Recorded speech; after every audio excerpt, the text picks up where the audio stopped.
এখন দুবাইতে আসার একটাই মাত্র মাধ্যম, সেটা হচ্ছে কি আপনি বৈধভাবে আসবেন শুধুমাত্র আপনার যদি সার্টিফিকেট থাকে, আপনার অনার্সের সার্টিফিকেট থাকে, ডিগ্রির সার্টিফিকেট থাকে, অথবা টেকনিক্যাল, সরকারি টেকনিক্যালের আপনার সার্টিফিকেট থাকে, আপনি আসতে পারবেন।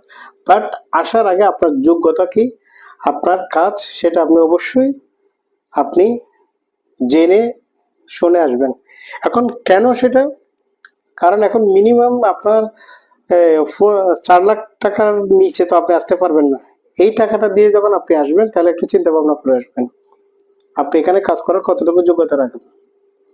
যদি পারেন হাতের কাজ শিখে আসেন, সেটা যে কোনো লাইনে হাতের কাজ শিখে আসেন আপনার।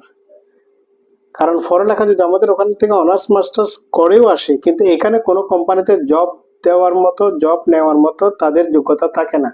তারা ভালো করে ইংলিশ পর্যন্ত পড়তে পারে না, তাহলে আপনি সেভাবে কোনো কোম্পানির চাকরি কিভাবে আশা করবেন?